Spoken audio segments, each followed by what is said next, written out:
Hello, dear students. We have already, you can say, discussed about the some anionic auxiliaries, and I have said that in anionic auxiliary we have the a bigger hydrocarbon part which is having the minus charge, and the smaller part is having the plus charge. Smaller part is your sodium ion, or you can say uh, uh, your any other cationic part, which is you can say attached with the negative part of the hydrocarbon. Now, what I have said that in anionic auxiliary we have different type of wetting agent, dispersing agent. We have the detergents, we have the leveling agent. I have discussed about the sulfonation of the fatty alcohols, and I have given examples how to uh, how to sulfonate the four fatty alcohols. The example which I have given to you, C8H17OH. Then I have given the example C12S25OH, and then example I have given C16S33OH. And the three sulfonating agents which I have discussed already with you, that is your sulfuric acid, chlorosulfonic acid, and sulfur trioxide.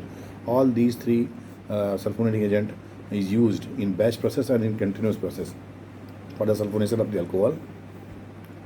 Once the sulfonation is done, then we neutralize the sulfonated product with the sodium hydroxide, and when we do this reaction of sulfonated product with the NaOH, then you have the formation of sodium salt. And once the sodium salt formation takes place, then your surfactant become we can say partially soluble in the water. So in this way we have prepared anionic wetting agent and detergent. I have said C12S25 SO3Na is a very good anionic detergent used in the used as a detergent in after washing of the dyeing, or in the after dyeing we have to give the soaping treatment. In that soaping we use this detergent. After the sulfonation of the alcohols, we have the next product, that is your alkyl naphthalene sulfonate. Now the name is called the dodecyl benzene sulfonic acid. The second name is the dodecyl benzene sulfonic acid. Now what is how it is prepared? It is a next, you can say, your anionic product. Now I have said dodecyl C12S26. Then we have the benzene. C12S26 is a hydrocarbon. Just like I have said in the class that in all anionic surfactant we have the hydrocarbon, maybe aliphatic, maybe aromatic, or combination of aliphatic and aromatic. Now here we have the combination of aliphatic and aromatic. So in aliphatic part we have the straight chain compound, that is your C12S26, S26, and then we have taken the benzene, and then we have taken the sulfuric acid. So first of all, we have to make the or we have to prepare, you can say chlorinated or you can say chloride form of the hydrocarbon, that is your C12S25Cl. When this chloride form is reacted with the benzene, then what happens? There is a formation of HCl, and HCl will remove, and you have the attachment of the C12S25 with the benzene. Once this C12S25 and benzene ring is formed, then we sulfonate this product with the sulfuric acid. Now what happens when we treat this product with the sulfuric acid? Then sulfonated form is produced, and that is your C12S25 benzene ring, and then SO3H. And the last step is the, you can say, neutralization of this product with the sodium hydroxide. And here we treat the sulfonated form, means C12S25 benzene ring SO3H with the NaOH, and then there is a formation of C12S25 SO3Na. And this is called the dodecyl benzene sulfonic acid sodium salt form. And this is the best quality detergent which we use in the different textile chemical treatments. I have said that we have the designing, we have the scouring, we have the bleaching in the pre-treatments. In the dyeing, what happened? After the dyeing, we have to give the soaping treatment, very harsh, sometimes very harsh soaping treatment, sometimes mild soaping treatment. In dyeing, in most of the dyeing, after dyeing, we have to give the soaping treatment.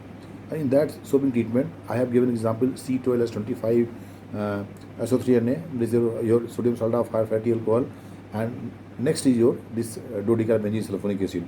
These are the very good quality detergent which we use.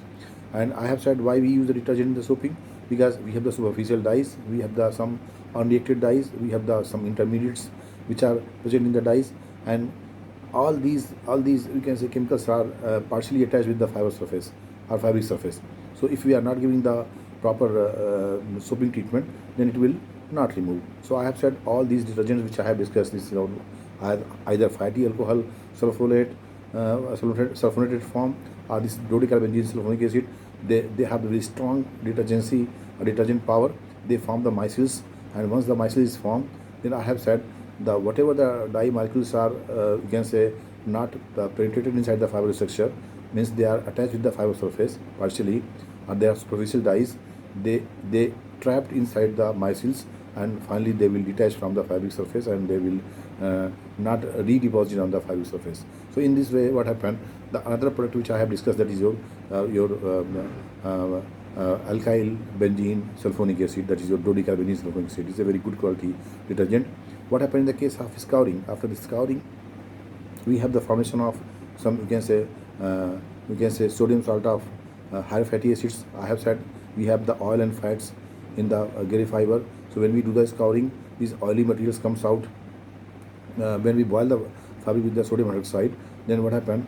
These glycerides that will break, and we have the formation of higher fatty acid, sodium salt, and we have the glycerol formation.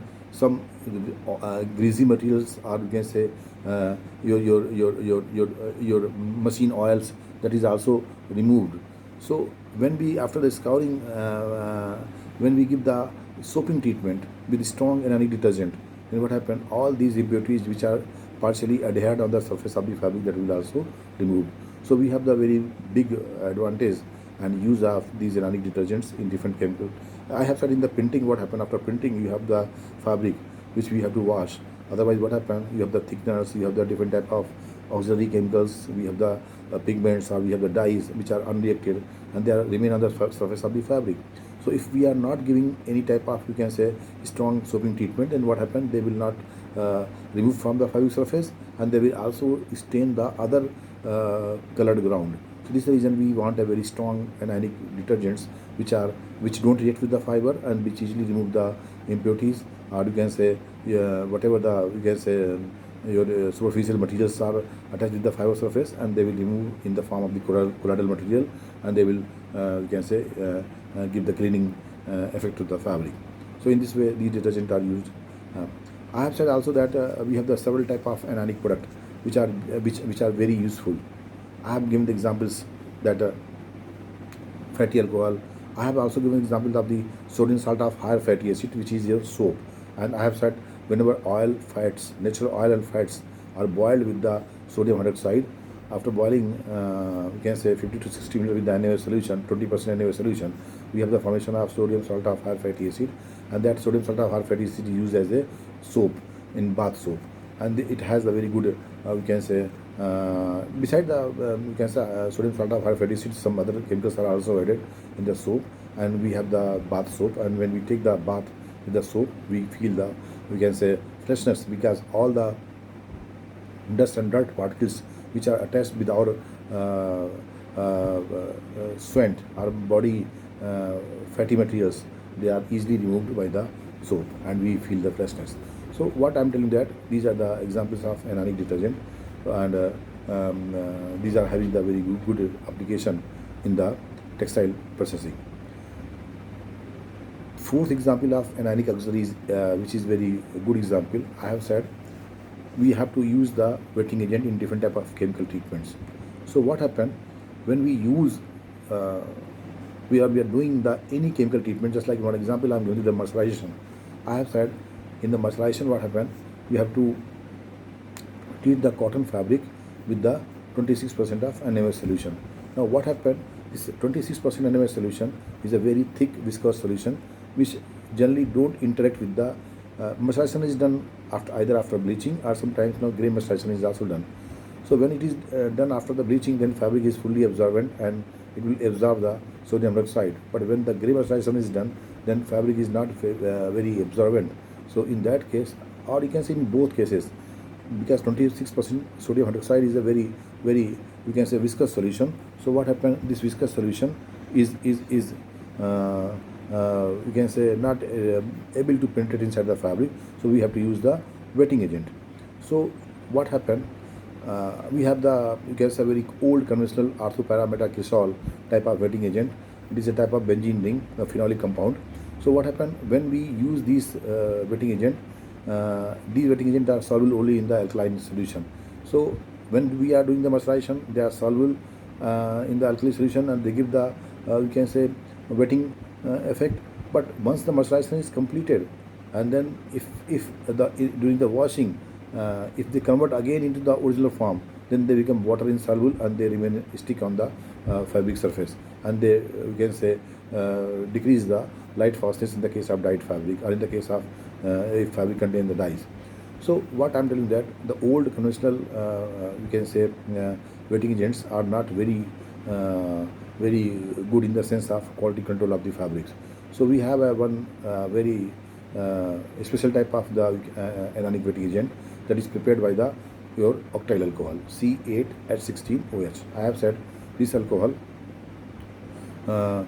it is a fatty alcohol. Now what we have to do, there is a one isomeric form of this alcohol, and if we prepare, if we open this isomeric form of the alcohol, then what happened? We have the one chemical structure, and that chemical structure is having the your OH group. And what happened when we treat this product with the sulfuric acid, then what happened? We have the formation of OSO3H. Now once the OSO3H form is formed, then it is treated with the NaOH, and OSO3Na is formed. So the isomeric form of the different isomeric form of the we can say octyl alcohol, when it is converted into a sulfonated form and finally sodium salt form, it becomes a very good strong wetting agent in the case of mercerization. So 2-ethyl hexanol, it is a name of the isomeric form of the your octyl alcohol. This 2-ethyl hexanol, when sulfonated in the presence of sulfuric acid, and when it is converted into the sodium salt form, then a very good quality, you can say, wetting agent is obtained, which is used in the mercerization of the cotton fabric with the alkali. In this way, what happened? You have the good wetting agent. So these are the some examples which I have given to about the anionic wetting agent.